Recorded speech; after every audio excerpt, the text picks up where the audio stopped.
Congratulations on the book. Thank you. And welcome back to Flow. Thanks So for we're having going me to flow back. for a little bit again. Yeah, absolutely. Last episode was a fan favorite for sure because everybody knows what a big fan of your work I am, how important it's been to my life, what an impact it's had. And now here you are, delivering a sort of a different way to help eradicate poverty, and that is to get the word out to help people differentiate.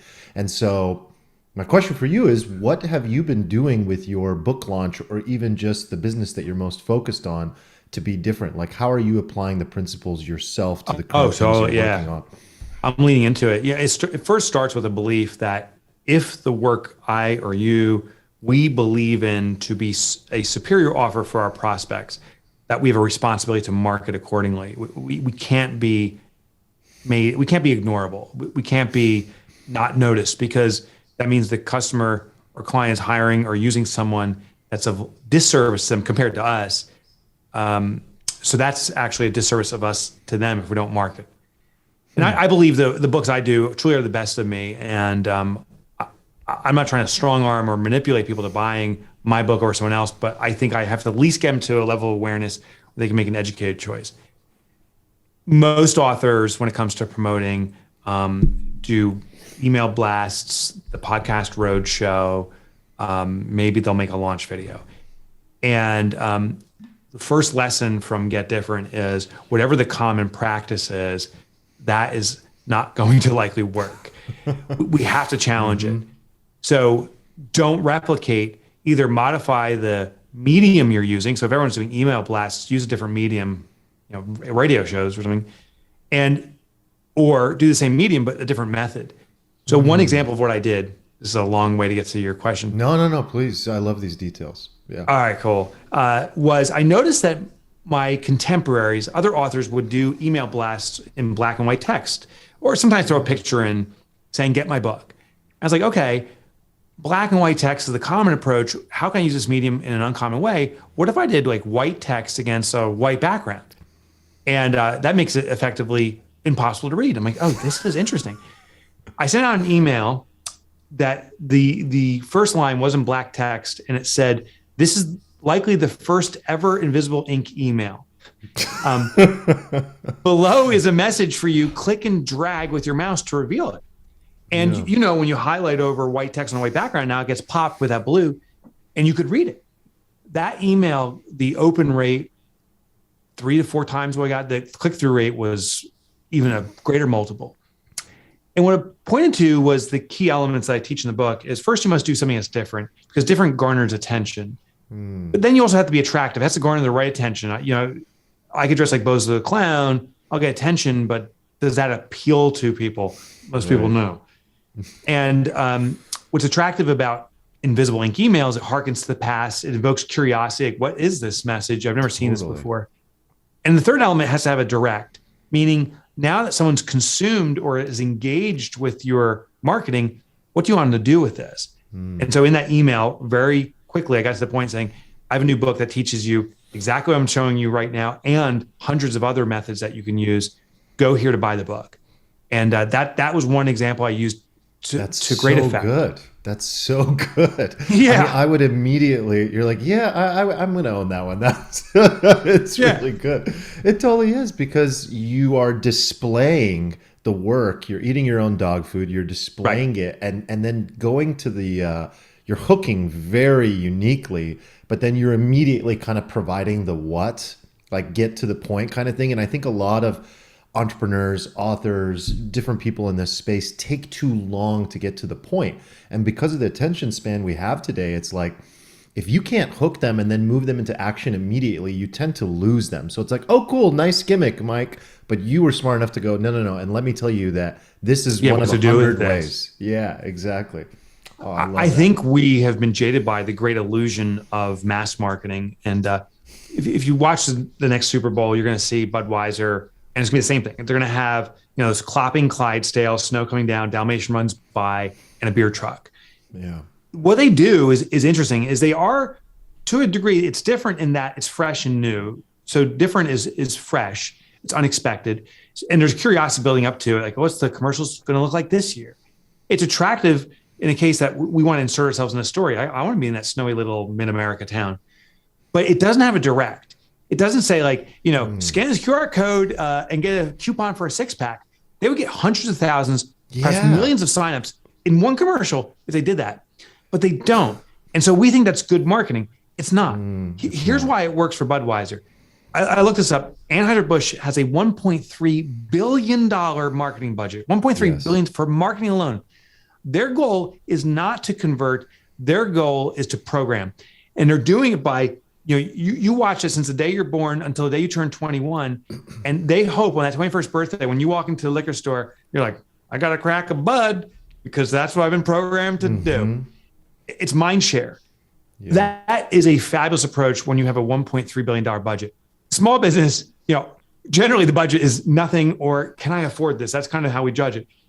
We get one shot at this. So that direct is absolutely imminent. It's so important. So that's one of my biggest gripes with big brand marketing. And actually, sure, they do have a massive budget and they could just sit around and build brand.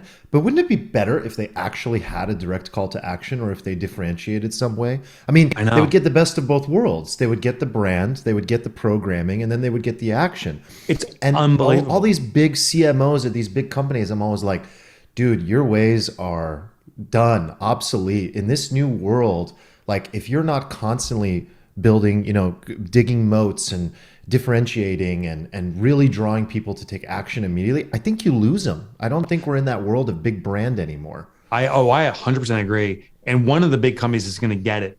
Maybe it's Coors beats up on Bud, or maybe, but one gets it, and that's when the entire kingdom collapses. But what's funny is this is very common. It's not just big business. It's all business falls into it. This is how we do things down on the farm. The industry follows the protocol of the industry. And that's why different is so easiest, but also so obtuse or hard to get a wrap around. Right. Because we're like, but no one does this. I interviewed Jesse Cole. He's the founder of the Savannah Bananas baseball team. And his baseball team, they're a college all-star team. They compete like in minor leagues and stuff. All of his competitors, the other teams, their average attendance is about 300 people per game. He gets 5,000 per game. And he's done this for 6 seasons in a row. And what he does is different. He does different marketing. He does different entertainment. It is a different experience. And his competitors see it happening. They call him and say, how do you do this? And he says, just attend the game. And they do. And then they don't replicate because, but this isn't how baseball runs. It's so hard for us to wrap around something that worked so well for so long that now there's something new. We just can't grasp it, it seems. Yeah, it takes a lot of almost courage. I want to go back to something you said in the beginning, which is like what I heard is that you have to have belief. And I know it sounds a little like wishy-washy and what does that mean? But I got it. The moment you said that, I'm like, yeah, that's so fundamentally true. Because so many people fail to market their product or service or themselves, because everyone's marketing themselves now, because they have some sort of identity crisis and they don't fundamentally believe in what they're selling. But if you believe that your product solution is the better solution, you have a duty. And I just want to highlight that because I think that's the most important part of all of this. Because once you have that belief, then you can sit around and go, all right, guys, what are we going to do to really get different? Because we fundamentally believe in what we're doing and we know that it deserves that level of effort, that level of time and energy. And then you can kind of get behind it and get your team behind it as well, because you're sort of programming yourselves as a company. Like, this is important for us to get out there. Do you you have that mission? I 100% agree. You need that mission. We need that purpose. Because we have to combat the devil that's sitting on our shoulder. It's actually the angel and the devil. And how it plays out is this. The angel is saying, the world needs you, get the word out. But the devil is saying, if you market, you're going to embarrass yourself. You'll be rejected. You'll be bothersome. And this harkens back to when we were cave dwellers. If you rewind back to that day, if you and I were in the same tribe, and you're like, hey, let's go hunt a woolly mammoth. And the tribe's like, yes, sir. And they start going. And I'm like, no, we're going after a saber-toothed tiger. I am rejecting the tribe's wish. And therefore, I'm rejected. I'm standing out. I'm being different. And if I don't work with the community collectively, I'm as good as dead. Back in the cave dweller days, not doing what everyone else did meant death. Fast forward, our reptilian part of our brain still goes, not doing what everyone else is doing is death. So you're going to die. And so we actually have these fears subconsciously kind of stew up. It's like, I can't market. What if I embarrass myself? What if people notice? So the devil says, don't get noticed. Angel says you need to get noticed because the world needs you. So we want to be noticed without being noticeable. We want to be different without differentiating ourselves. It's bizarre. The only way I found to overcome the devil is through purpose or mission, saying, I know I have these fears. And every time I put marketing out there, including the invisible ink, I'm like, oh my God, how are people going to respond to this? Am I going to be hated by everyone? But the bigger voice now is Angel saying, I have books that I believe in. I believe I need to and can eradicate entrepreneurial poverty if I get the word out and if I'm of service. I have to market accordingly. That voice, if I can make it big enough, it'll squelch the devil. The marketing devil. The marketing devil. One of the other things that you do, Mike, that I've noticed is you keep everything really fun. Thank you. Have you always been that way? Was this a post sort of entrepreneurial crisis thing where you were like, I need to make this fun? Or even before you learned all of this, were you trying to do your best to just keep it light and keep it fun and have this unique approach to it? Always been this way. And yeah, it's hard to know that. Looking back, it's like, was I that way? Because I have a very certain framing about myself. Was I a good student? And I wasn't. What I realized, and I think we all should do, Arman, is I sent an email out, or you could do it in many fashions, but email's best, to people who knew me back in the school days that I haven't talked to in decades. And people know me today, and people in between. And I simply said, how do you remember me? What makes me different? What stands out about me? And I looked for the common thread, and it was like, you were always on the silly side. You had an ability to make these really complex, crazy things real digestible. And you made it lighthearted and fun, and you were self-deprecating. And it's like, oh, okay. And I saw that common thread play out. I'm like, oh yeah, that is who I am. Our marketing has to be an amplification of our true selves. And I believe this emphatically, because the only experience people have with you until they experience working with your business is the marketing experience. You know, if they only experienced your business, they would know who you are. But before that, they have to be attracted to you in some way. Someone refers you, you have a marketing campaign, there's going to be something. And if they hear something different than they experience, then there's this great disconnect. It's disingenuine. And I see this on Zoom all the time. I was on a Zoom conference this morning, and like, I'm on there. There's like 20 people. It's just a big sync up with one of these corporations we're working with. And so one picture comes up, I'm like, wow, that person's awfully young to be on this call. Just based upon the nature of what we're talking about, I'm expecting people in their 40s, 50s, and 60s. This person was 18. I'm like, wow, it was just their picture. Then they turn on their camera, and I'm like, oh my God, you've aged 35 years in a millisecond. You know, I was like, what's your grandma doing here? And God. It is a disingenuine moment. We're putting ourselves out in one way that we find most compelling and attractive, but and now I'm like, oh, this is inauthentic. Yeah. That's just an example. But I see this play out in marketing saying, you know, we're the most fun company ever. Check out our fun marketing. And you go there and there are all these nabby naysayers. And now we don't want to do business with them. Your marketing has to be consistent with who you are. So it's an amplification of who you are. You could even call it a slightly exaggerated maybe version. Would that be fair? Yeah. Almost like you're I love the word stage. amplification. Yeah. That's a good word. That's a really good word. So it has to be consistent though. It has to be consistent. Choose those idiosyncrasies about you and lean into them. I'm goofy. I amplify that throughout my website and all my marketing material. Am I that way at home? No. Sometimes I'm a little bit boring, but it is that goofiness is absolutely an element of me that I lean into. Am I extremely serious as a person? Is that my default? No. I get serious. Am I extremely serious?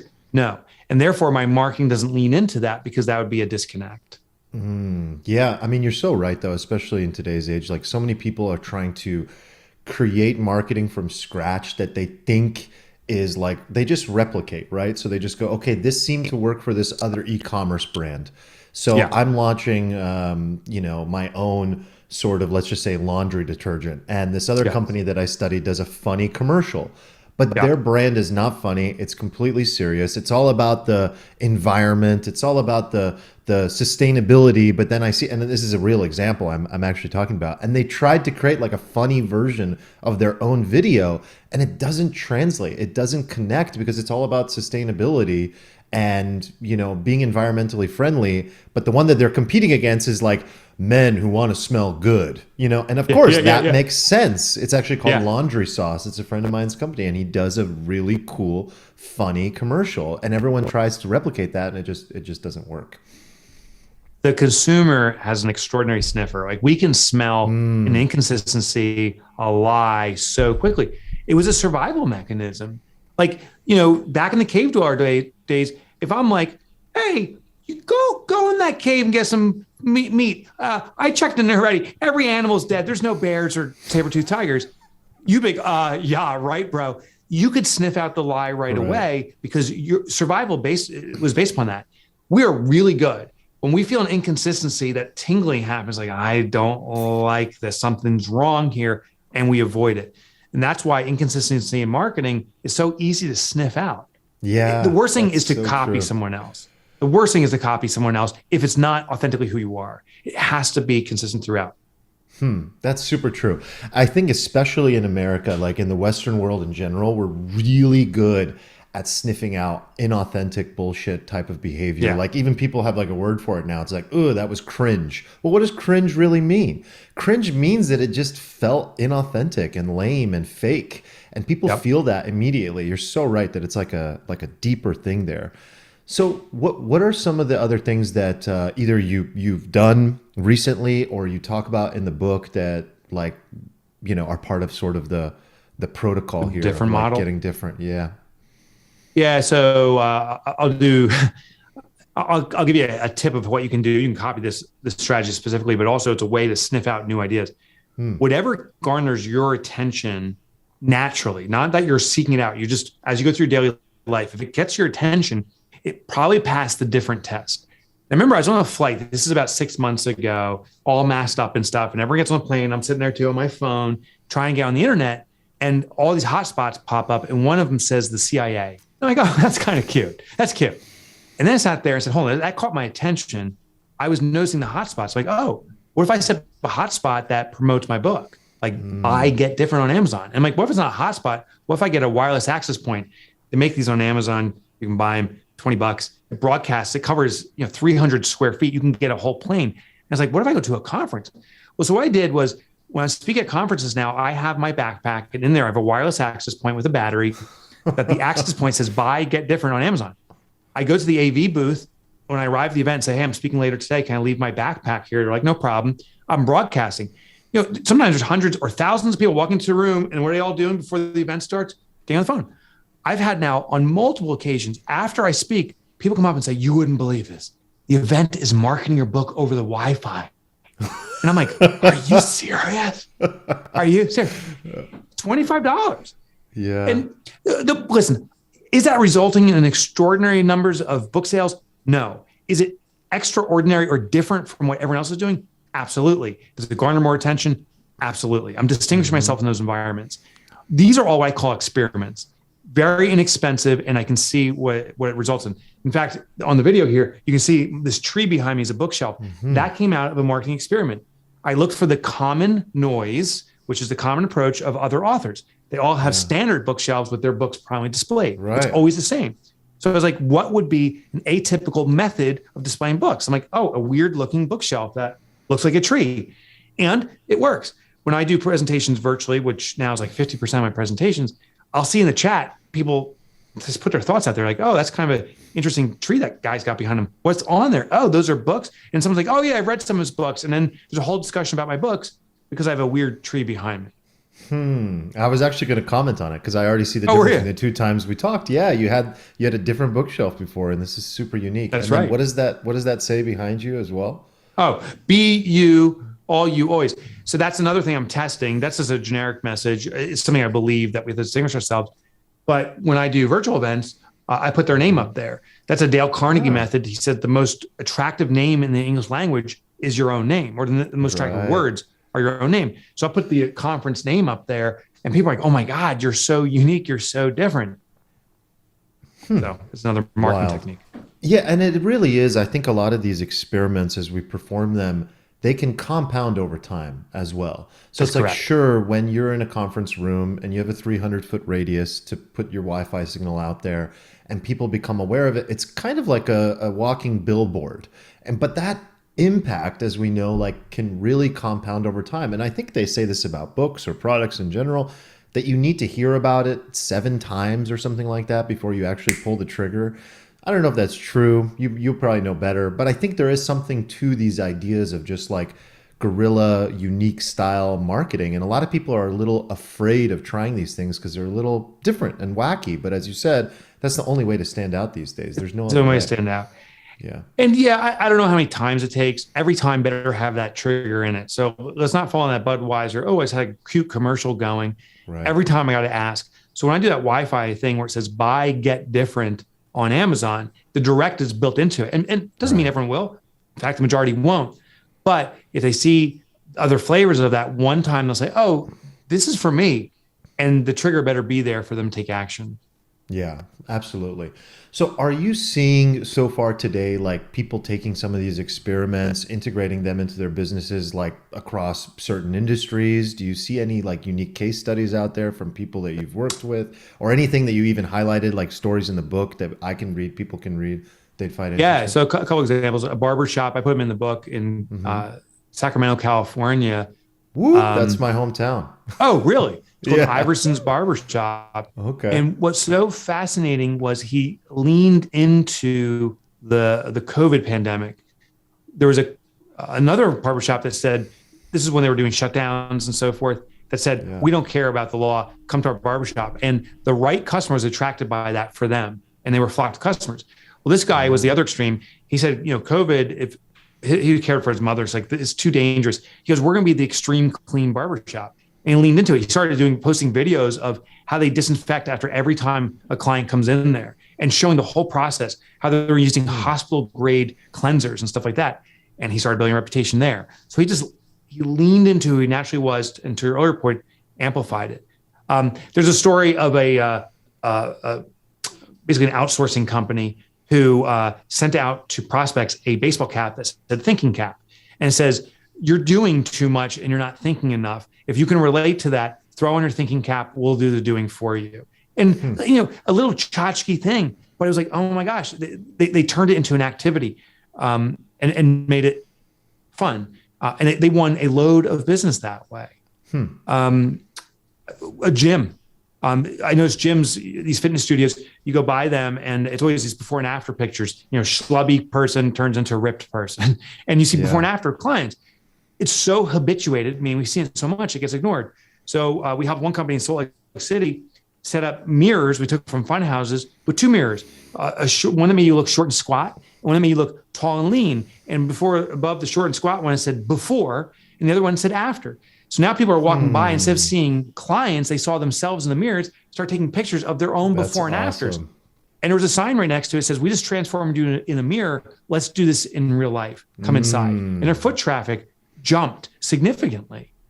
So, in summary, you hear these things, it's like, oh, it sounds gimmicky. I don't care what label you sign to it. If it works, that's marketing I want.